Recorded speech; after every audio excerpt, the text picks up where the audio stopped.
questions. Thank you, SG. Thank you very much, TG and our spokesperson, and good morning to members of the media and people of South Africa.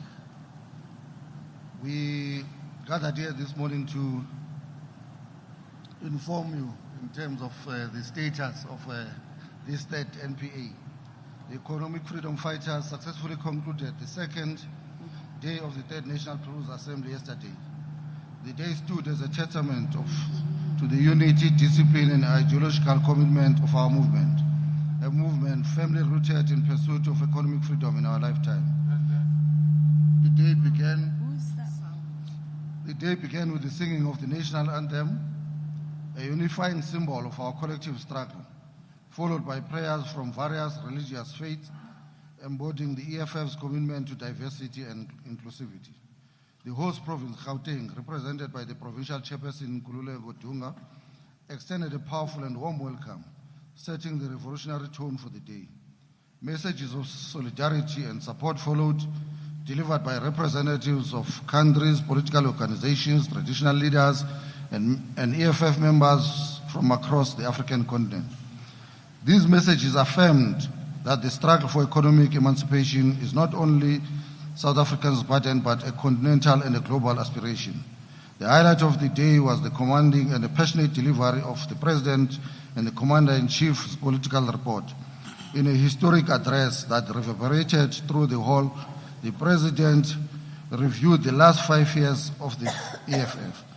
The report was just not the recount of our achievements, but a powerful reflection of the EFF's theoretical underpinnings, a reiteration of our 7 cardinal pillars and our electoral performance, the exponential growth of the organization, and an unflinching analysis of the social, cultural, political, and economic landscape in South Africa. The President's gratitude to the sacrifice and the loyalty of EFF members and supporters over the past 11 years was met with a tremendous applause, affirming the collective will to advance the revolution. Vibrant cultural performances followed, featuring music and dance groups that ignited the spirit of the delegates, blending the revolutionary cause with the celebration of African identity and culture.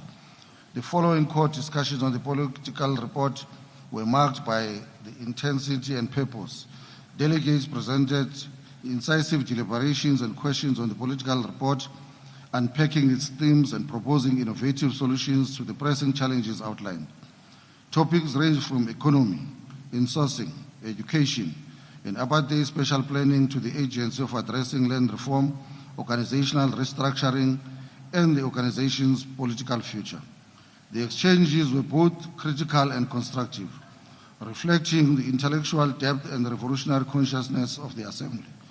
The Deputy Secretary General presented the credentials which constituted 90% of the voting delegates. The credentials were adopted.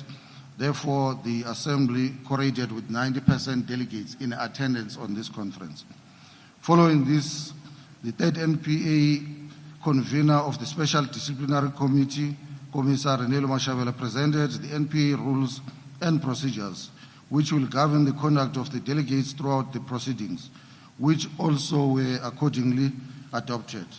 The EFF appreciates the conduct and the discipline of the delegates from the hotels, transport, and the venue. We are glad to announce that we have had 0 incidents of misconduct and the delegates have been punctual in attending the plenary sessions. So we therefore look forward to continuing with our program today and advance the resolutions that will shape the future of our organization and our country. Thank you very much. Thank you, Secretary General. We are going to take questions. We'll go row by row. So I'm going to start in the first row and identify any hands. I'm going to start over here. Anybody in the first row? 1. So I hope we'll move the mic for us in the first row. 2, 3, 4. I think we'll just take the first row, then we'll move on to the second row. Thank you. Let's go. Good morning, Shannon Merrick, Skasi Broadcasting Africa, all protocol observed. The former EFF CCT, I think since yesterday when the Commander-in-Chief announced the plenary open, you are all former CCT members. So my question to the former CCT members, on 16th August, we announced that there are factions in EFF. We went further, we announced the name of the factions in EFF, and as we sit now today on 14 December, out of the 7 people we named, 5 of them are not at this plenary. They moved to MK. How do you respond to that? I'll come to the speech of the CIC later, because there I want to ask a lot of questions about Lenin, Fanon, Karl Marx, but for now let me deal with the gossip first. 5 of the 7 people we named in August are not here. They are at MK. How do you respond to that? We named the factions in EFF as media before, and we were correct. Thank you. Number 2. Greetings to the outgoing officials of the EFF. It's Natasha. You had said that South Africa's black majority must be shown the institutional and structural violence of the conditions under which they live, so they do not fear the use of violence to change these. Is this not tantamount to calling for violence? Also, in one of your documents, I think it was Organizational Character and Redesign, you proposed that members that want to serve in the CCT must have a post-matric qualification. Perhaps if you can just clarify and explain the rationale behind this, especially when you talk who expect a pushback to this proposal. And then furthermore, you also mentioned the establishment that the EFF couldn't establish the Women's Command due to COVID-19. What are the plans around that? Thank you. Thank you, Natasha. Thank you. Thank you, Natasha. Thank you very much. Good morning at the top table and my colleagues down here. It's Mshengu from Sunday World. Mr. Malema, on your political report, I took particular interest where you speak about the question of what constitutes progressive and what constitutes black consciousness. And then you go on in what I analyze as an attack on MK Party, so to speak. What is the state of the progressive caucus going forward? In fact, in your view, what constitutes what constitutes progressive or what constitutes black consciousness? And in light of your speech and the comments that you made around that, the black unity, criminals masquerading as messiahs of black unity who didn't do it when they were heads of state, and we all know who was the head of state, now the leader of the MK Party.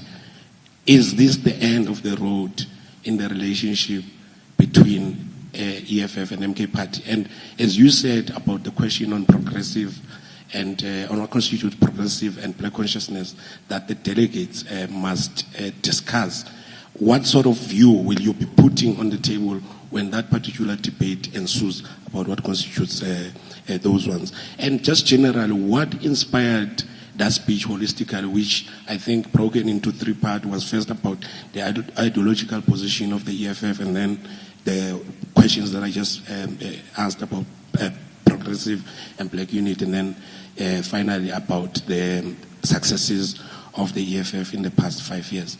And then SG, you speak about the credentials, 90%. What is the actual number of that 90% of delegates? And the 10% that didn't attend, what were the issues that brought about those? And maybe the political hot potato in the room, the absence of Mr. Mbuyiseni Ndlozi. I also saw that Mr. Fanamokwena is not here. Are there any updates from leadership about their absence at this particular conference? Thank you very much. Thank you. Number 4. Thank you so much, Junior Komalo from Newsroom Africa.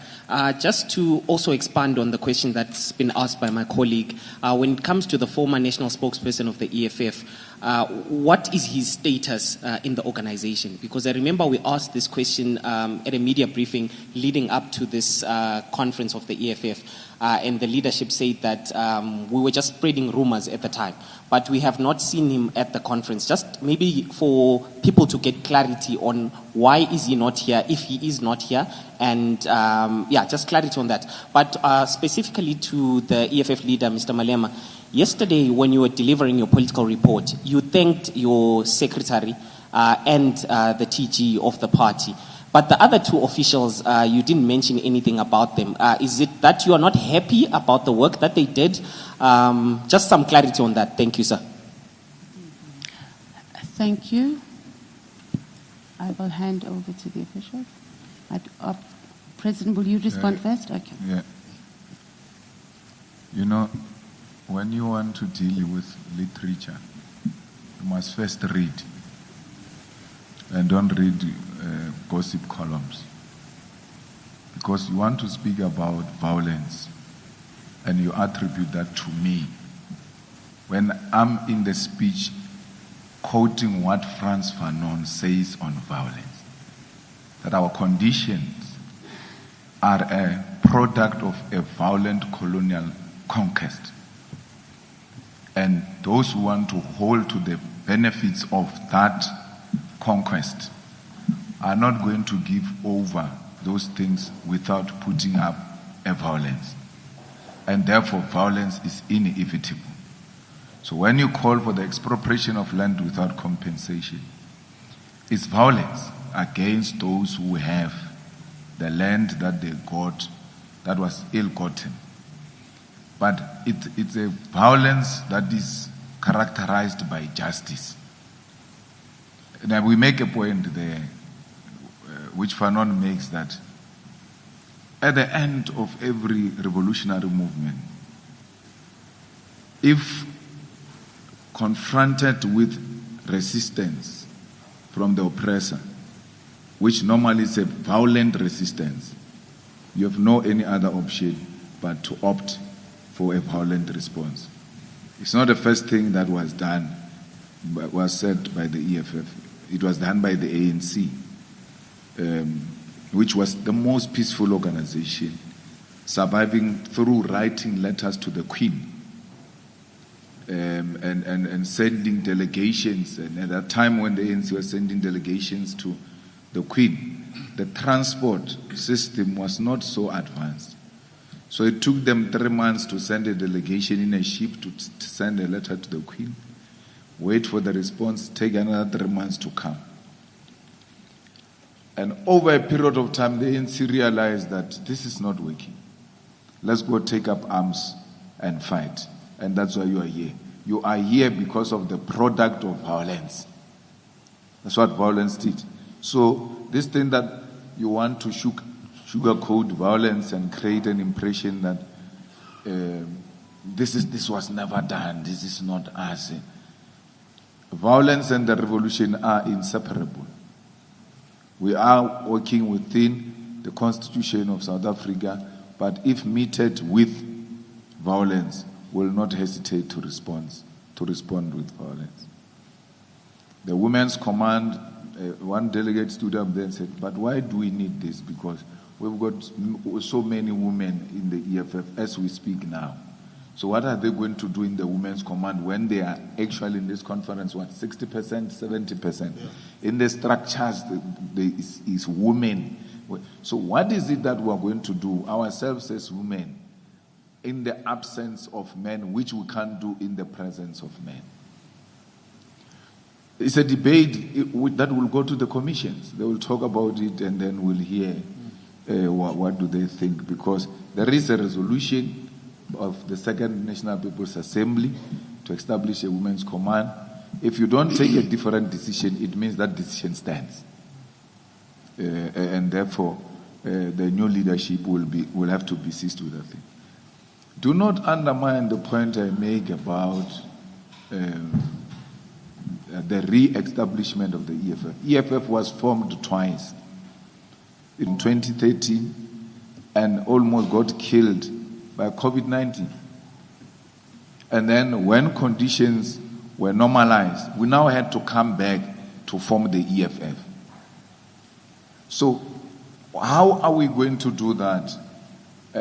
From the EFF, from the Women's Command, from the Student Command, there was no time. We had to concentrate at the primary task, and that task was to rebuild the structures of the EFF post the COVID-19. But you know, I've observed, and I forgot to make that point yesterday, I've observed some level of opportunism. So when a person thinks itself will say, we are ideologically aligned with the EFF because it represents what we stand. I've seen a lot of people forming unions out of unemployment, especially some from the EFF. They lose positions, they go and form unions. Those unions died even before they existed because that thing of Labor Act requires a lot of things. It's not like the formation of a political party. And we hear the call that the teachers want the union, they're being dominated by SADU and all of that. The teachers want the union, they're being dominated by SADU and all of that. What stops them from forming a union? Let them form it. The EFF is there to align with leftist political organizations, unions, and non-governmental organizations. So there is a strong opposition to, which was raised yesterday, to dissolution of student command, and that no, the youth command can come, but there must be student command. You can see that people are creating so many levels of leadership, so many fragmented structures everywhere. Having been part of forming a political party, I will not take easy decisions on forming anything. It's not an easy decision. It's not. You are going to form a women's command, and then it's going to come to you. Hey, our first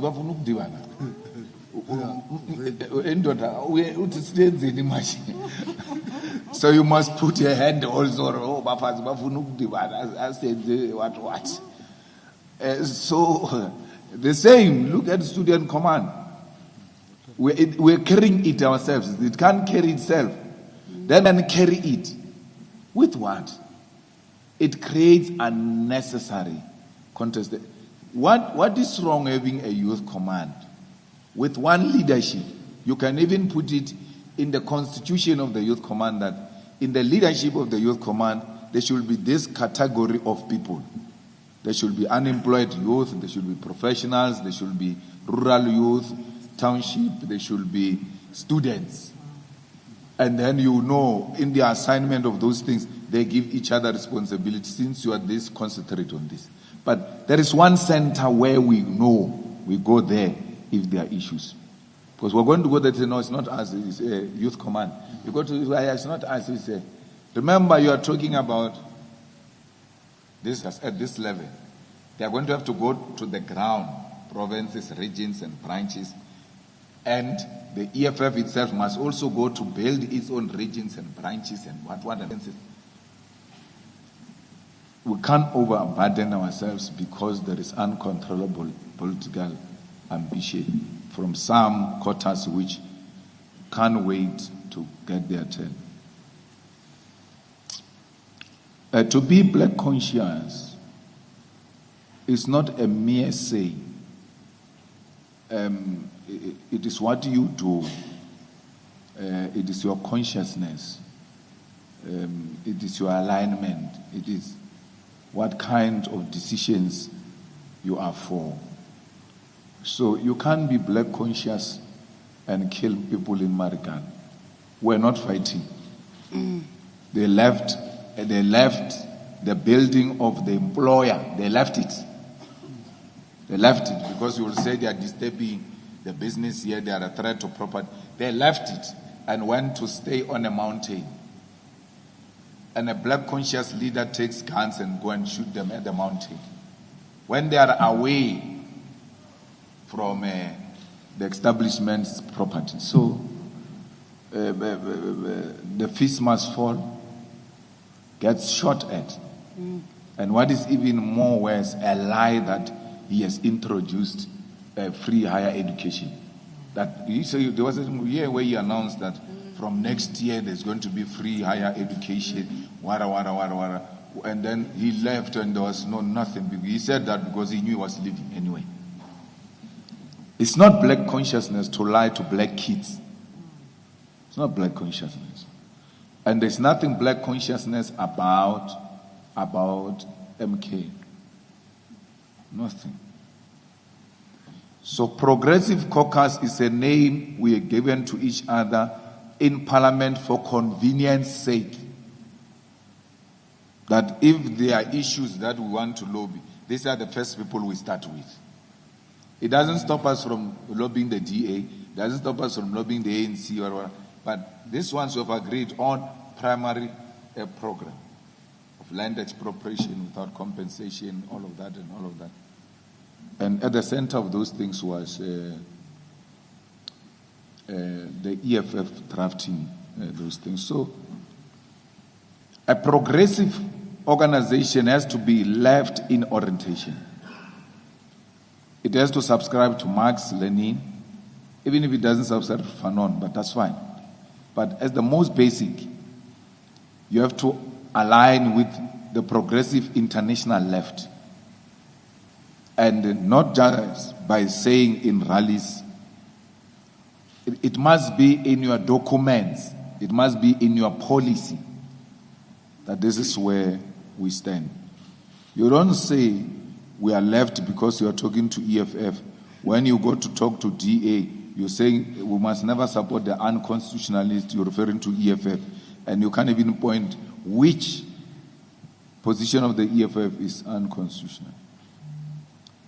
We're not going to answer the question about Mbuyiseni Ndlozi. You've got his number, and some of you talk to him. Call him. I'm not responsible for Mbuyiseni Ndlozi. 90% of the people who were here, who expected to be here, are here. That's what matters.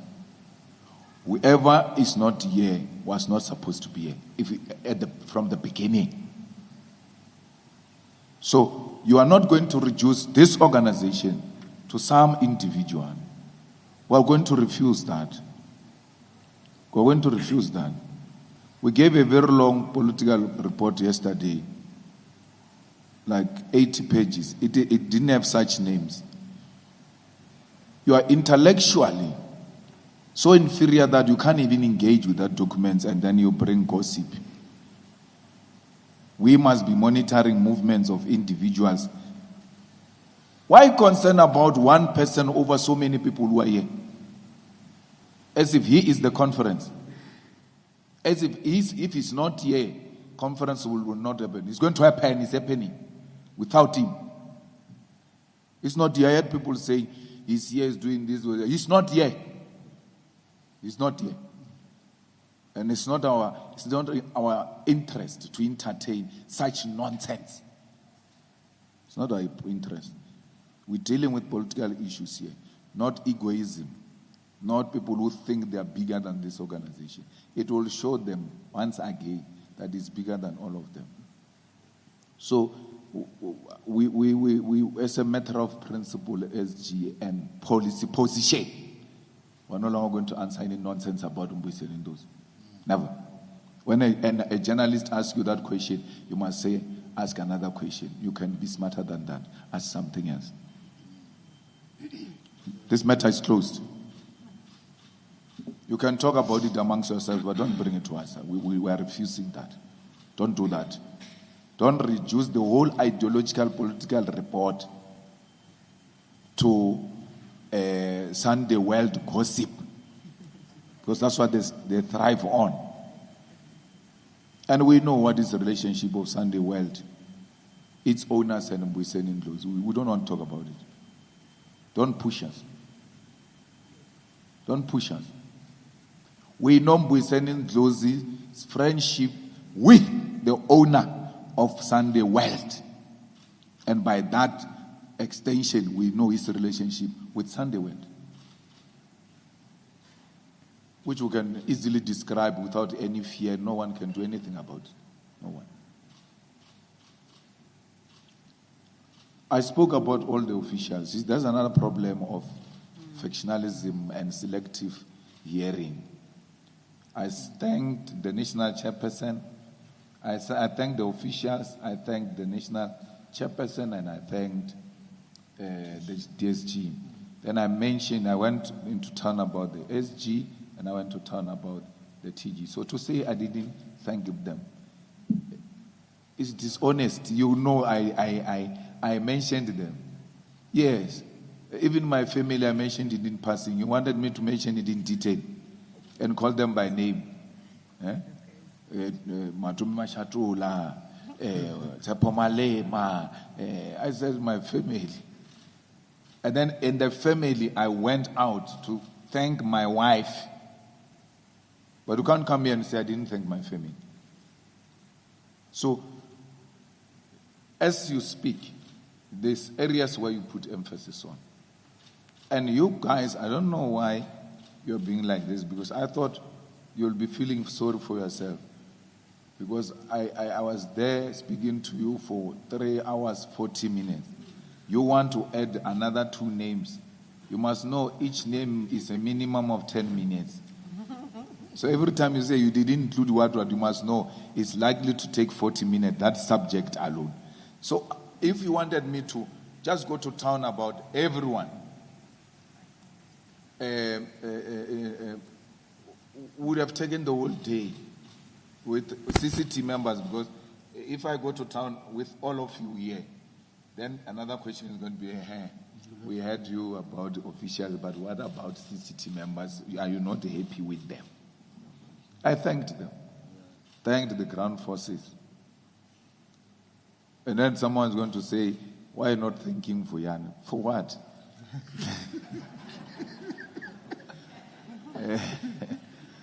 No, everyone was covered. SG, I don't know if there's something you can deal with. Thanks, President. Let me deal with the issue of the credentials, because I know you are interested in this afternoon's program, so you want to start doing the numbers.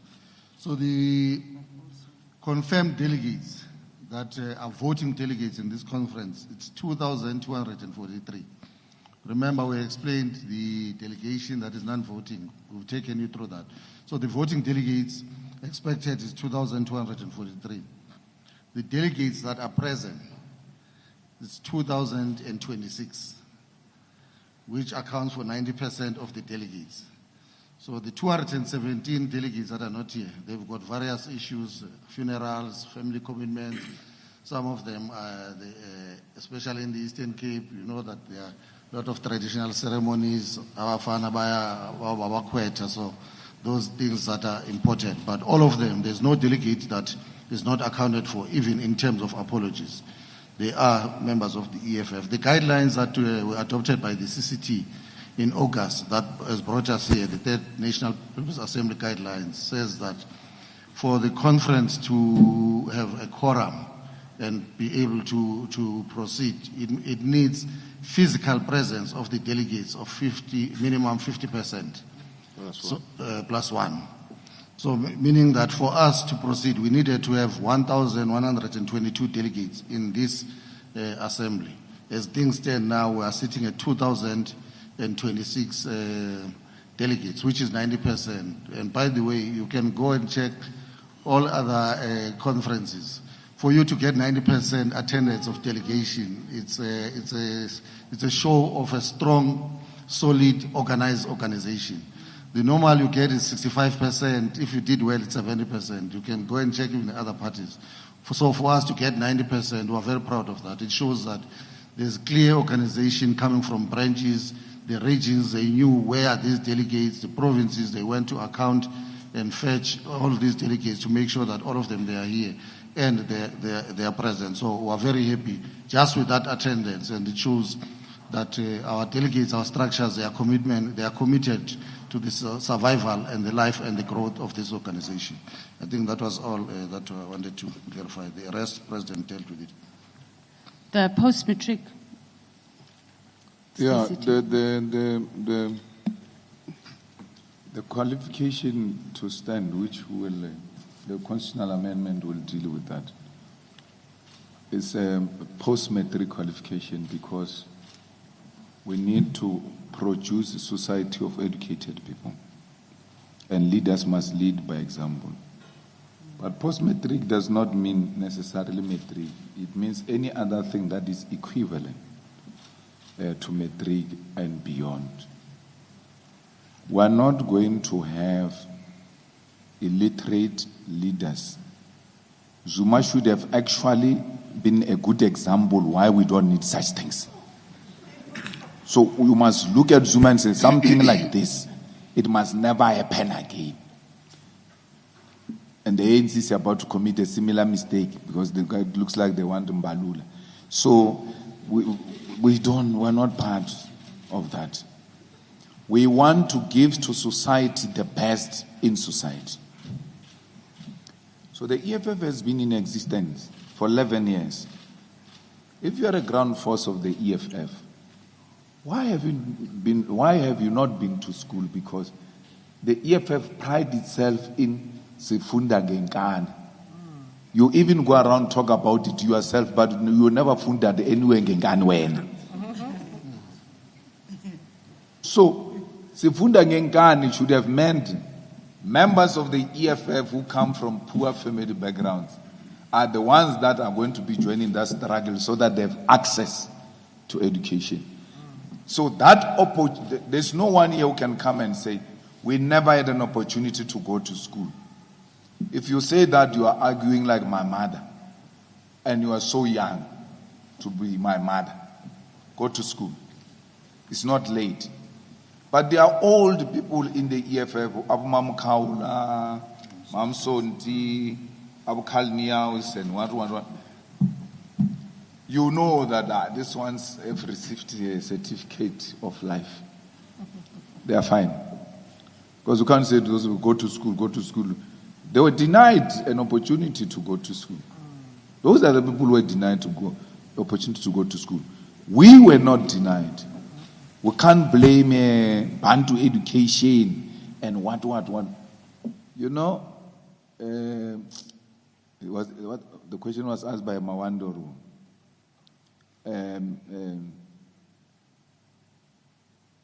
It can't be correct that you are a councillor of the EFF for 5 years and you don't have matric. And in all the councils, they offer bursaries for councillors. A privilege that we don't have. You don't use it. You don't do anything about it to personally develop yourself. You go to a legislature, you don't have matric. You do nothing about it.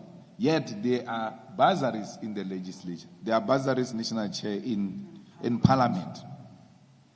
You have no reason. I know there's some university here, Regenesis working. Everybody who pass out, namu waritsi who pass out, koro pala wa pala like Regenesis. Unobana barbat ba graduate, Regenesis, and Banaba Councillor in particular.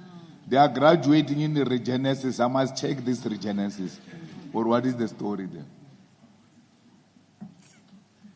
So, it can't be, comrades, all of us, journalists, members of society, political analysts, on this point we have to agree that people must go to school. There are a lot of opportunities available for people to go to school. That should be something that unites all of us. That should be one thing that should not even make us fight about it. Unless it's an exceptional case which people will come and present it and say, but yeah, this is the story, this is this. But other than that, at the first interaction with everything else should be school. Should be school. And we are not ashamed of that policy. And I don't see the NPA rejecting going to school. I don't see that. You know, there are comrades who were supposed to be MMCs.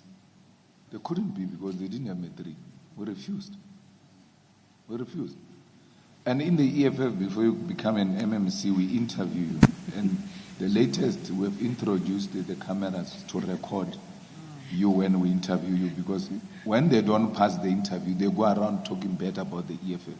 So once you talk bad, we release your interview so that people can hear what were we dealing with. You say to a person who wants to be MMC of transport, what does JMPD stands for? And he has been there. It's not a new councillor. He has been there. He doesn't know nothing. Even that J of Johannesburg, I see him. Or no Johannes. What? Aye. And then we must take those people to council to service the people of Johannesburg. We must take our people very seriously. Because one delegate yesterday in the discussion stood up and said, what are you guys saying about these councillors who were there for the past 5 years? They are almost closing now. They've never uttered a word. Bangena council basela amanzi nje.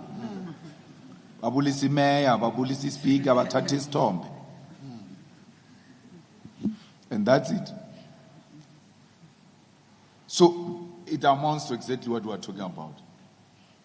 Uzothetha ngantoni asakwazi ukufunda. Structures Act, Municipal Structures Act, Municipal Financial Management Act. You will hear things there. And you're dealing with criminal syndicate of service providers and municipal managers. The real items are put in the middle of a thick document. Pagination, what? Agreed. A pagina, you don't know what they're talking about. Tomorrow you wake up, but no, the electricity has increased. Municipality has increased electricity. Where did we do that? We never did that. But not the previous councillor. No one said that. But when they said pagination 3, that's where that thing was. He says never read a document. But to take people to school and to force people to go to school is the preparation to govern. You can't govern with illiterate people. So we're preparing the best of the best in society. And I liked one suggestion yesterday. They said, we must, as the EFF, take a deliberate decision that every year we're taking so many people to school from amongst fighters. Or in this province, 110. In this province, 110. Then take them to school. I found that thing to be very progressive. Thanks, Somlo. Thank you, President. Let's go to row 2 from the front. Tato will take the mic. Can I get hands? 1, remember your number.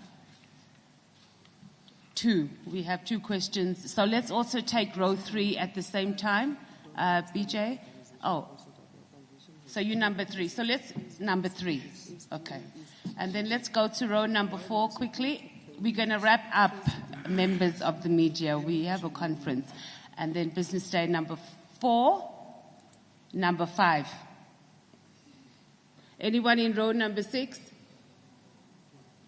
So we have 5. Let's go. Hand number 1.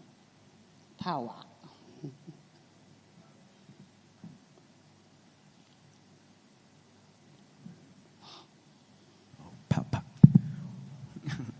Good morning, Nkosinathi Shazi from Power FM News. I just have one question to the EFF leader, Mr. Julius Malema. How tough of a task does the new incoming deputy president of the EFF have in terms of steering the ship of the organization? Now, of course, the former deputy president, Floyd Shivambu, who you said led the infiltration within the EFF, has obviously switched sides to Umkhonto weSizwe. So if re-elected, which looks very likely, re-elected for your 3rd term, what type of a deputy would you want to serve next to you if re-elected for the next 5 years? Ngiyabonga. Thank you. Number 2. Very good morning. Buleli Treaty Jones from ENCA.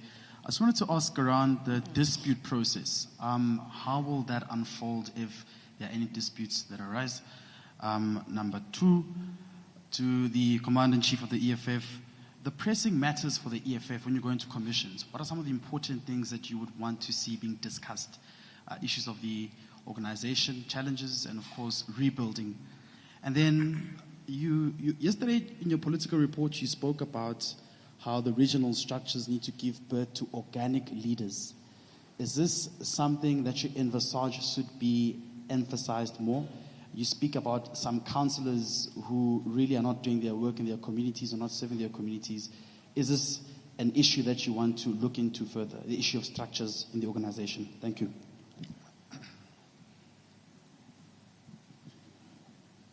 Number 3.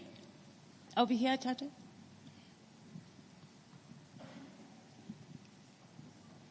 Good morning. I'm Anissa Isaac from Radio Islam International.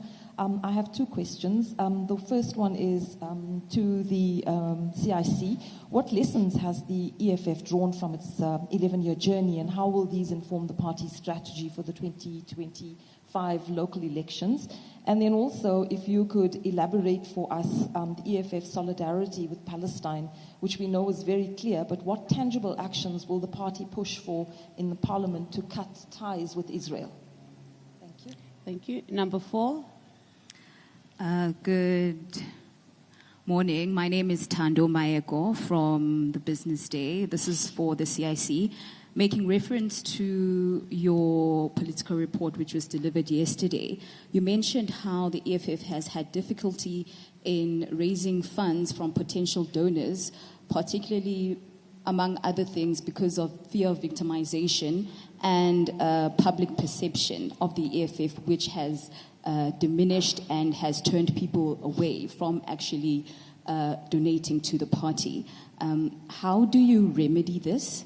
In terms of how do you make the EFF attractive to potential donors, especially amid the emergence of new political rivalries, which you called political startups yesterday? Is it a legislative issue or is it a perception issue? Thank you. And then number 5.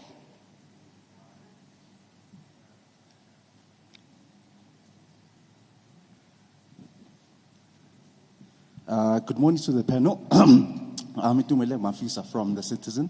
I would like to ask about the foreign policy. The EFF has been criticized for its foreign policy, and in light of the decline in the election votes and being at this policy here, will the EFF consider maybe rethinking its foreign policy in terms of foreign nationals? Thank you. Thank you, and that's the wrap.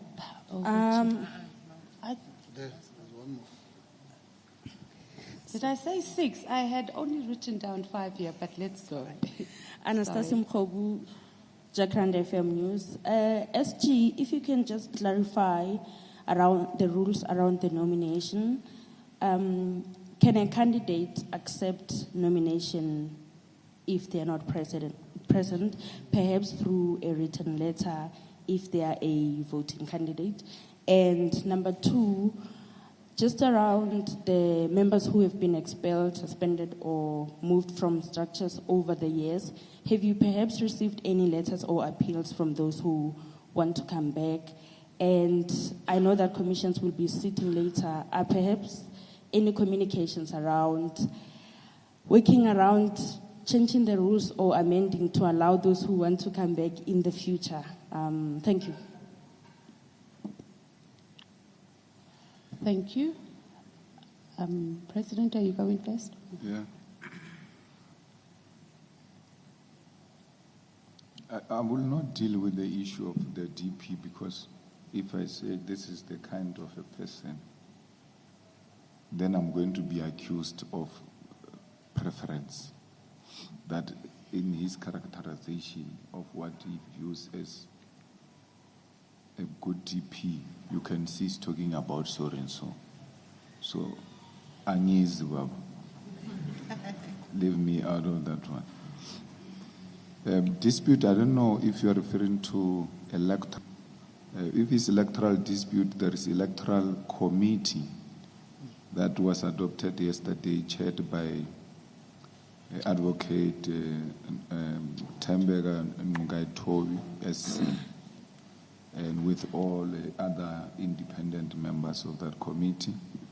So anyone who feels that things were not run properly, you can go to them. We all know Tembega Nungaitobi is a man of integrity.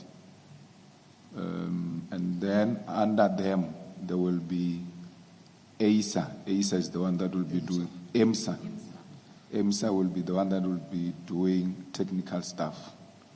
like taking the literal nominations, counting seconders, and then where there's a contest, prepare ballot paper, prepare voting station, and all of that. So, but they are the people who oversee them politically, electoral committee. So we have electoral committee and electoral commission. And the electoral commission is led by Terry. Yeah, Terry, who used to be in the IEC. And I'm happy the discussion yesterday, last night was. We seem to have consensus, but it will be subjected to Commission's outcome about doing away with regional structures because they are of no value to us. In the EFF, there is a policy that says people will be deployed into councils according to the number of votes they got from their wards as ward candidates. Then people are being lined up according to their votes and all of that. But there is a person here called the regional chairperson. But no, regional chairperson is not in that group. How did he become a regional chairperson? He can't qualify to even be a ward candidate. I bet there are people, from the province we took, 5, the region, 2, and then we said the rest of other leaders, they must go to their branches and be nominated from their branches. They could not be nominated by their branches. But when the time goes to go to the legislature, they want to be the first ones, but they can't be trusted by their own branch. Why? Because there are people who have mastered factionalism. They just know that side you talk to that one, that side. The next thing you become a regional chair or secretary. And then they serve as gatekeepers. So let there be sub-regional structures. Pulugwane sub-region deals with Pulugwane branches. They know each other. They don't have to deal with someone from Boloberg they've never seen. What is their regional leader? This one. And they must elect from amongst themselves who's going to lead their sub-region. So that is making the EFF to be a mass organization and closer to the people. And that will do. Palestine, we've already started with Palestine. We wrote a letter, National Chair, if I'm not wrong, to the Speaker as to what happened to this matter, the resolution of Parliament. So we have started a process to make sure that that process must be followed up, and we are going to do that. The lessons we have learned is that we have to be on the ground and not rely, again, these regions come and give you supernatural reports, some imagination, and say this is perfect. Yeah, we've got this, yeah, we've got that. The ground is fertile. Too much lying. And then the branches say, you see these people of region 1, we never get to see them. We see them when a national leader is coming. That's when they come. But what is worse is that they live with the national leader when the national leader leaves. So the sub-regional person will live to it. He can't go anywhere, he stays here. Even if he wants to leave, he stays here. He has to do his work or her work. So those are the lessons that we just have to engage in honesty and hard work. Donors, you know, business people support people on the basis of what they stand to benefit from those people.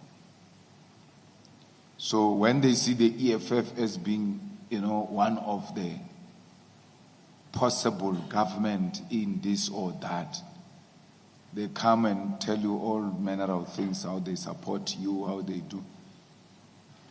When you experience and they disappear, or it looks like this man will never come back because these people are not going to become anything. Only the corrupt ones who align with the EFF on the basis of what they want to get. Then you've got business people who fund the EFF who want to control your life, not even EFF. They want to choose curtains for your house. My wife chooses very nice curtains. Let's ask her to go and choose curtains for your house. But I've got a wife. What is she going to say? I bring some wife to come and choose curtains. And then, if they can't find a way in controlling your life, then they leave. They disappear. They leave you. Then you've got genuine business people who support, who are like, we are into this mission. One of the business people said to me, these people who just disrupted EFF, they don't know how much they are hating us because this is a generational mission. Like, we are part of this. We are not politicians, but we're looking up to this day. And then when we start to do the things he's doing, we don't have any other way to go now. So you can hear this man just loves EFF and wants to see it succeed and all of that. And when you check, it doesn't do any work with the EFF or any municipality. They do their own things wherever they do their thing. So, and then you've got those who are scared to be victimized. Scared to be victimized because they trade with the state. There's no one, by the way, who doesn't trade with the state. The biggest partner of business is the state. Even Johan Rupert does business with the state. That's why he wants IPPs and power purchase agreement from the state. So there's no even the Oppenheimers do business with the state because they must get their mining license from the state. So these ones who support us are just small fishes, Shep, who are doing business with the state. And then if they are caught, they get victimized. There was a long list that was read in public about business people who are doing business in Gauteng who attended the EFF dinner. Trying to intimidate people by virtue of their association. The Political Party Funding Act was enacted by the Oppenheimer family. Yes. It was sponsored by them. They said, let's impose a minimum requirement for political parties to receive funding from private individuals. And then anyone who gives 100,000 must be declared, with an intention that anyone who gives 100,000 to the EFF is going to be targeted by SARS, by all manner of things, and gets destroyed. But they knew they were going to give as many millions as possible and nothing will happen to them. I don't think the Oppenheimer family pays tax. I'm telling you, who in SARS is going to make them pay tax? Because they will fire you the following day. I don't think they pay tax. But because you have access to ask anyone questions, and which must be a parliamentary questions, TG, we must ask the SARS, does the Oppenheimer family, their trusts and everything, pay tax? SARS is going to say we can't disclose such information, which is good, but once they receive that letter, they know, yes, it looks like we're about to be exposed that these people don't pay tax. They're so in charge of everything. Everything. There is a woman here in Sandton, I don't know, I forgot her name, a white lady. Is a founder of Musima Imani. She owns that hotel called Hilton Hotel in Sandton. It's now called what? That hotel. NH. She's the biggest funder. She even went to people who support the EFF to ask them to put their money on Musima Imani. That's how much she believes in him. She put so much money in Musima Imani and got 2 seats. It must be expensive, man, to be a member of parliament. The money that Musi was given, he will never receive it back in terms of his own salary and the party funding from IEC, from legislature. By the time 5 years finish, he will still have not collected the money they gave him, those people. That's how much that thing was useless. That party which was formed and never qualified to get 1,000 signatures. Change. You never speak about it. Change got 30 million. Yes. By the bosses of South Africa. And they know no one can question them. Why do you give a non-existing political party 30 million? Now that this party has not registered, how are you going to recover that money? The party is not registered. 35 million. The party is not registered. What did they do with that money? It was pure money laundering. Yeah. Pure money laundering. No one is investigating that. No SARS is investigating that. They are all looking at who's funding the EFF. When we do financial declarations, we say we have nothing to declare. Action SA is the first one, loudmouth. Yeah, it's under declaring. Look at their events. Hey, my guy, we are very calculative. We say to our people, don't donate more than 100,000. Donate 99,000. So that we don't have to disclose you to these fools who are targeting us. And you can't say we're doing anything illegal. It's not illegal, it's a law. If they say you must drive 120 and you find me driving 110, you can't give me a ticket and say, yes, 120, yes, 120. You are breaking the law. We are not breaking any law. We are outmaneuvering the system which seeks to undermine us. We are better at their game.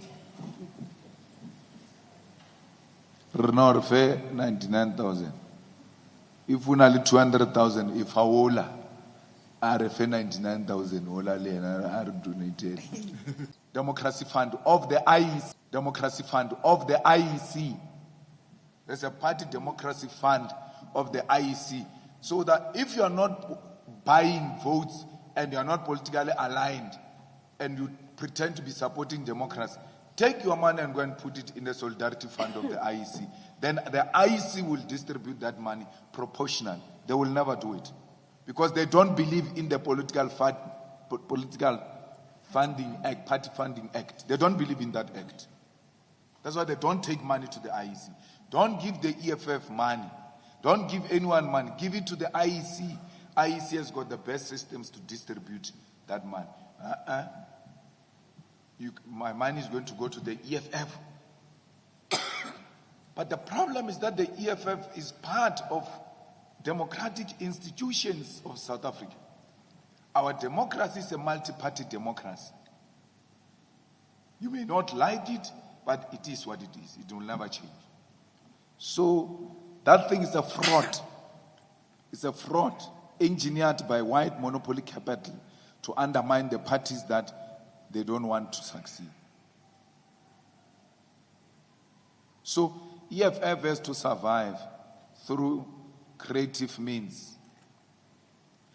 that will not compromise it to raise the funds.